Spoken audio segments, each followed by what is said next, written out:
My ex-girlfriend abandoned me and our kids 8 years ago for her now husband. Now that I finally bought our kids a car, she thinks I have money and is begging me to help her new kids. I, 31M, used to live with my ex, let's just call her Trisha, 31F. To put it bluntly, we were problem children and pretty much the definition of trailer trash. We were addicted to hard substances and dropped out of high school. Back then, her parents had 8 kids in a 4-bedroom trailer, so we couldn't live with them, and we were fortunate enough to be able to stay with my mom. It was difficult on us, and my relationship with Trisha was strained because of many factors. There was domestic violence on both ends, but because I was taller and bigger, people only saw me as the problem.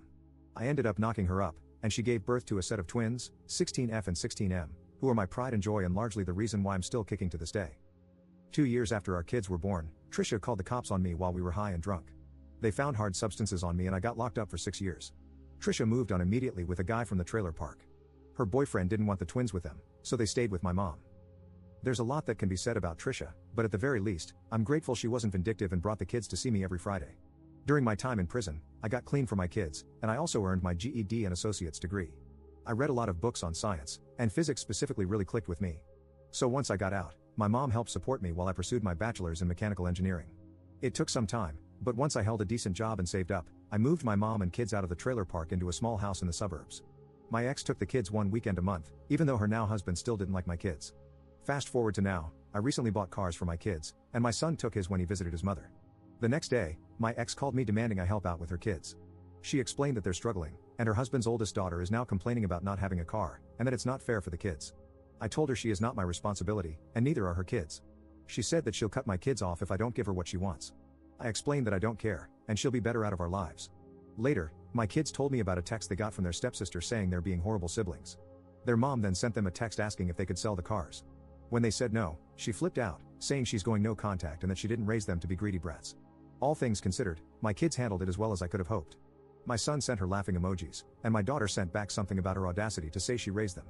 My ex texted me some more junk and said that if her kids starve, it's my fault. My ex is a horrible person, but her kids didn't do anything, and I don't wish that kind of environment on anyone. Should I give them some money? Update 1. So at first, I didn't want to involve law enforcement because of my background, but some things happened that made me put aside my feelings. My ex relied on my son to take her kids to practice and pick them up. He used to walk them to the school, and I would pick him up afterward. He didn't mind because he liked hanging out with his siblings. The next time he took them to practice, he talked with his mom inside her house for a while. I guess she apologized and explained that they were having a rough time financially. They forgave each other and hugged it out. But when my son returned outside, his car was egged, scratched up, and a window was busted. When he called me, I could hear the hurt in his voice. His mom tried to explain how she had nothing to do with it, but I didn't believe her. I had previously bought him a dash cam, and when I reviewed the footage, it showed his stepsister vandalizing the car. My ex and her husband begged me not to press charges, and I guess they told her not to come home for the time being. I called the police, and they said because of the damage, she could face some jail time in the worst case scenario. They told me they'll keep a lookout for her. I immediately took it to a mechanic, and they quoted me for about $1,000 worth of damages. I paid, and it's going to take about a week to fix. I thought that was going to be that, and I was shocked when my ex texted me at 4 this morning, saying that she reported her stepdaughter when she got home, and the police subsequently took her. Her husband doesn't know it was her and just suspects that they were stalking the house. I'm shocked she did that, but I'm glad. I assume they're going to contact me later.